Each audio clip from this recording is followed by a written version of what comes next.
안녕하십니까. 부동산 마스터 아론TV에 오신 것을 환영합니다. 오늘은 2021년에 새롭게 바뀌는 부동산 세금과 부동산 규제 제도에 대해서 알기 쉽게 사례를 들어서 설명드리도록 하겠습니다. 2020년 부동산 시장은 풍부한 유동성과 낮은 금리로 자금 유입과 거래량이 늘고 가격이 상승했습니다. 이에 시장 안정화 및 투자 수요 억제 등을 위한 대책들이 다수 발표가 되고 2021년 시행을 앞둔 제도들이 많습니다.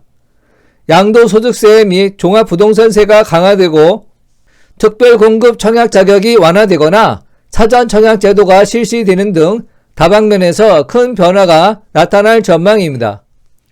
먼저 2021년 1월부터 종합부동산 세율이 인상됩니다. 2주택 이하 보유자의 경우 과세표준 구간별로 0.1에서 0.3%포인트가량 인상되고 3주택 이상 및 조정 대상 지역 2주택자는 과세표준 구간별로 0.6에서 2.8%포인트 인상될 예정입니다. 기숙사 등을 제외한 법인 보유 주택에 대해서는 개인 최고 세율을 적용해 2주택 이하는 3%, 3주택 이상은 6%가 일괄 적용됩니다. 과세 표준을 정할 때 주택 공시가격에 적용하는 공정시장가액 적용 비율도 90%에서 95%로 인상이 됩니다. 세부담 상한도 조정 대상 지역 2주택자의 경우 200%에서 300%로 인상되고 법인 보유주택은 세부담 상한제가 폐지가 되겠습니다. 법인 보유주택은 6억 원 기본 공제액도 폐지가 됩니다. 종합부동산세 상한 인상에 따른 세금 부담금 변화를 보시겠습니다. 종합부동산세 세부담 상한액 계산식은 당해년도 총세액 상당액이 전년도 총세액 상당액의 한도 비율을 곱한 것보다 작거나 같아야 됩니다. 먼저 한도 비율을 300%로 인상하기 전인 200%로 계산을 하면 2020년 주택분 재산세 상당액 300만원, 종부세 상당액 400만원이고 2021년 주택분 재산세 상당액 800만원, 종부세 상당액 900만원 경우 실제 납부해야 할 종합부동산세가 얼마인지 계산해 보도록 하겠습니다. 세부담 상한액은 재산세 상당액 300만원 플러스 종부세 상당액 400만원을 더한 700만원의 200%인 1,400만원이 되고 세부담 상한액 초과액은 금년도 총세액 1,700만원에서 세부담 상한액 1,400만원을 자감한 300만원이 되겠습니다. 따라서 2021년 납부할 종합부동산세는 세부담 상한 전 종부세 900만원에서 세부담 상한액 총액 300만원을 자감한 600만원이 되는 것입니다. 하지만 한도 비율이 300%가 되면 세부담 상한액은 재산세 상당액 300만원에다가 종부세 상당액 400만원을 더한 700만원에 300%가 되어 2100만원이 됩니다. 따라서 2021년 총세액 1700만원보다 높기 때문에 공제할 금액이 없어 종부세 상당액 900만원을 전액 납부해야 되는 것입니다. 논란이 많았던 부부 공동 명의 소유 시 장기 보유 공제 방식을 선택할 수 있도록 폭을 넓혔습니다. 2021년 1월부터 실수요 1주택자 중 고령자의 세액 공제율을 구간별로 10%포인트 상향 조정합니다. 장기 보유 공제와 합산한 합산 공제율의 한도도 70%에서 80%로 10%포인트 올라 고령자의 종부세 부담을 덜어줄 예정입니다. 1주택을 공동명의로 보유한 부부는 종합부동산세 산정 시 적용받을 공제 방식을 선택할 수가 있습니다. 부부가 각각 6억원씩 총 12억원을 공제받을 수도 있고 1세대 1주택자와 같이 9억원을 공제받은 후 고령자 공제 및 장기 보유 공제를 받을 수도 있어서 더 유리한 방식을 선택하면 되겠습니다. 만약 1가구 1주택자의 방식이 유리해 해당 방식을 적용할 경우 2021년 9월 16일부터 9월 30일까지 관할 세무서에 신청하면 됩니다. 부부 공동명의 1주택자는 공시가격 12억원까지는 각각 6억 원씩 공제를 받는 것이 유리하고 12억 원이 넘는 경우 보유기간이 길어지고 연령이 높아질수록 1가구 1주택자 공제 방식이 더 유리합니다. 2021년 1월부터 최고 세율이 42%에서 45%로 오릅니다. 양도세는 소득세 최고 세율이 기존 과세표준 5억 원 초과 시 42%의 최고 세율을 10억 원 초과 구간이 신설되면서 최고 세율이 45%로 상향 조정됩니다. 1세대 1주택 양도세 비과세 조건 중 2년 이상 보유하는 조건도 바뀌게 됩니다. 2주택 이상 보유했던 세대가 1주택을 제외하고 모두 팔아 1주택자가 된 경우 1세대 1주택 비과세를 받으려면 보유기간 산정 시 해당 주택 취득일이 아니라 다른 주택을 모두 판 후 1주택자가 된 날로부터 계산하게 됩니다. 다만 일시적 2주택 등 부득이한 사유로 인해 1주택 비과세를 적용받는 주택은 예외로 하겠습니다. 1가구 1주택의 장기 보유 특별 공제도 달라지게 됩니다. 2020년까지는 2년 이상 거주한 주택은 연 8%씩 10년 이상일 경우 최대 80%의 장기 보유 특별 공제를 적용을 했습니다. 그러나 2021년부터는 보유기간 이후에 거주기간도 따지게 됩니다. 기존 연 8%의 공제율을 보유기간 연 4%, 거주기간 연 4%로 각각 구분하게 됩니다. 즉 10년 이상 보유하고 거주한 주택이어야 각각 40%씩 최대 80%의 공제를 받게 되는 것입니다. 예를 들어 예전에는 7년 이상 8년 미만 보유하기만 하면 연 8%씩 56%를 공제받았지만 2021년부터는 7년 보유 중 4년만 거주했다면 보유기간 7년에 연 4% 적용하여 28%와 거주기간 4년에 연 4%를 적용하여 16%를 합한 44%만 공제한다는 것입니다. 예전에 56%보다 12%가 감소하게 되는 것입니다. 분양권도 주택수에 포함이 됩니다. 양도소득세 부과할 때 분양권은 주택수에 포함하지 않았으나 2021년부터는 조정 대상 지역의 주택을 팔 때 분양권도 주택수에 포함돼 양도세가 부과될 예정입니다.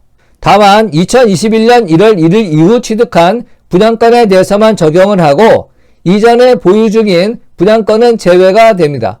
현재 1년 미만 보유주택은 40%, 2년 미만 보유주택은 기본 세율을 적용했으나 2021년 6월 이후 양도분에 대해서는 세율이 크게 오르게 되겠습니다. 1년 미만 보유주택은 70%로 30%포인트 인상되며 2만 미만 보유주택은 60%의 단일 세율을 적용합니다. 분양권 양도소득세도 인상이 됩니다. 조정 대상 지역에 있는 분양권에 대해 보유기간과 상관없이 50%의 세율을 적용했으나 2021년 6월 이후 양도하는 분양권에 대해서는 지역에 상관없이 1년 미만 보유 시 70%, 그 이후의 경우에는 60%의 세율을 적용합니다.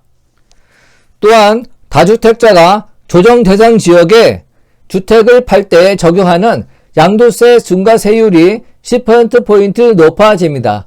이전에는 기본 세율에 더해 2주택자는 10%, 3주택 이상 소유자는 20%를 중과했지만 각각 20%와 30%로 인상이 됩니다. 2021년 6월 1일부터 시행되므로 다주택자나 보유기간이 짧은 소유자가 매도 계획이 있다면 5월 말까지 매도하여야 인상 전 세율이 적용이 됩니다. 이 외에 법인이 보유한 주택을 양도할 때 추가 세율도 기본 법인 세율에 10%를 더했지만 20%로 인상이 됩니다.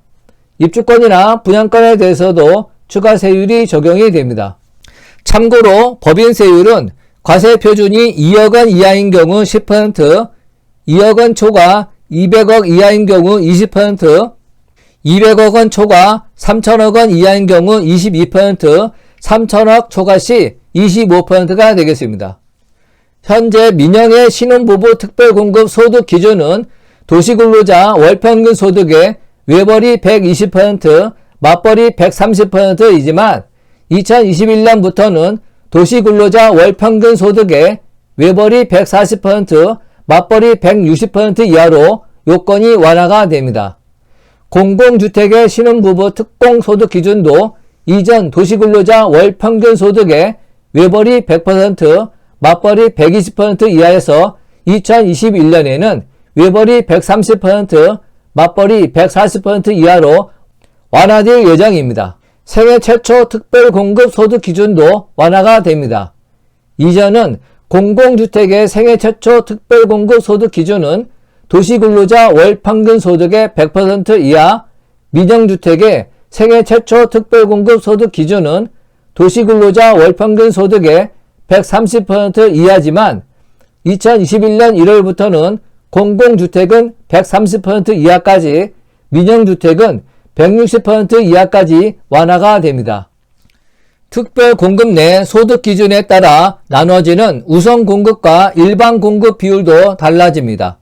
전에는 신혼부부 특별공급은 물량의 75%를 소득 요건 100%, 맞벌이인 경우 120% 이하인 사람에게 우선 공급하고 있습니다.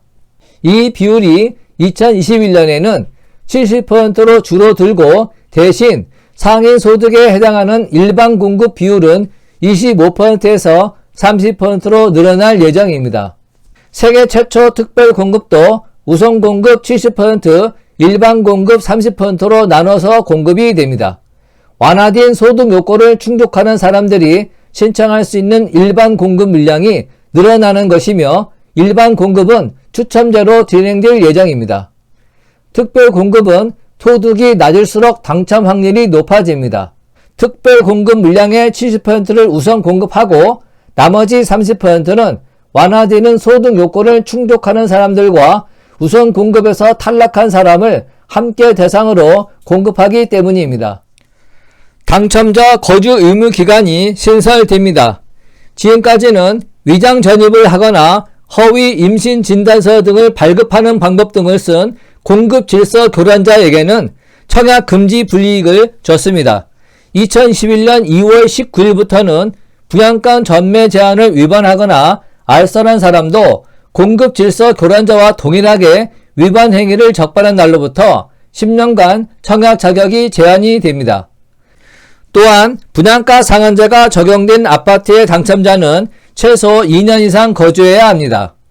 공공택지에서는 분양가에 따라 최초 입주 가능일로부터 3에서 5년을 거주해야 하고 민간택지에서는 분양가에 따라 2년에서 3년을 거주해야 합니다.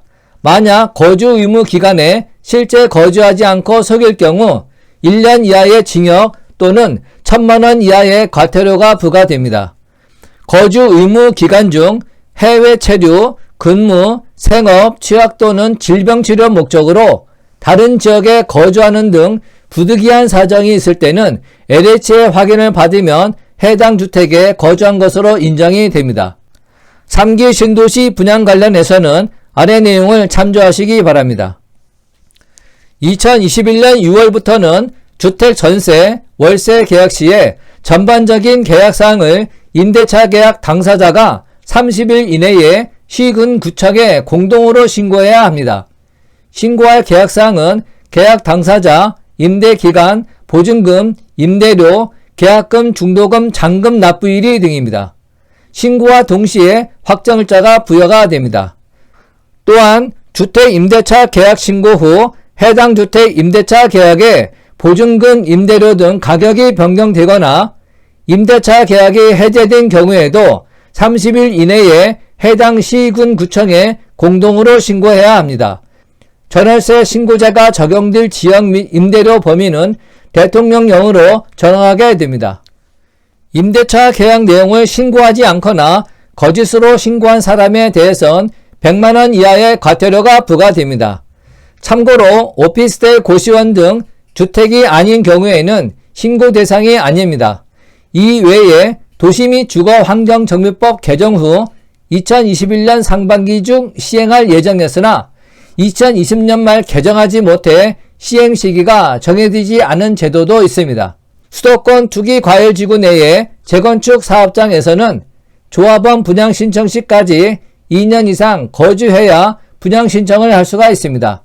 이때 거주 기간은 연속으로 거주하지 않아도 거주 기간을 합산해서 2년 이상이면 됩니다.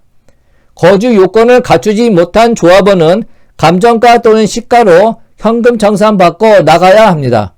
도시 및 주거환경정유법 개정 이후 최초 조합설립인가 신청 사업부터 적용이 됩니다. 1차 안전진단 기간을 시, 군, 구에서 선정했지만 앞으로는 선정관리 주체가 시와 도로 변경이 됩니다. 2차 안전진단 의뢰도 시와 도가 담당하게 되겠습니다. 또한 기존에는 안전진단 보고서를 허위로 작성하면 2년 이하 징역 또는 2천만 원 이하의 벌금에 처했으나 이번 개정으로 안전진단 보고서를 부실하게 작성해도 과태료 1,000만 원에 처하고 허위 부실 작성이 적발된 경우에는 안전진단 입찰도 1년간 제한이 되겠습니다. 정부와 여당이 재건축 안전진단 투명성 강화를 위해 추진 중인 법률 개정안이 국회에서 표류하고 있습니다. 당정은 당초 안전진단 보고서 부실 작성에 대해 과태료 2천만 원을 부과할 계획이었지만 유사 제도와의 형평성을 이유로 1,000만 원으로 하향 조정하기로 했습니다. 현행법에선 교량, 터널 등 시설물에 대한 안전진단 보고서를 부실하게 작성하면 1,000만 원 이하 과태료에 처하도록 정하고 있기 때문입니다.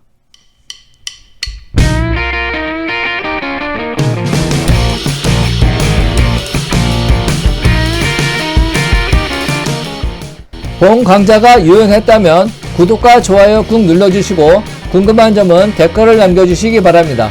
감사합니다.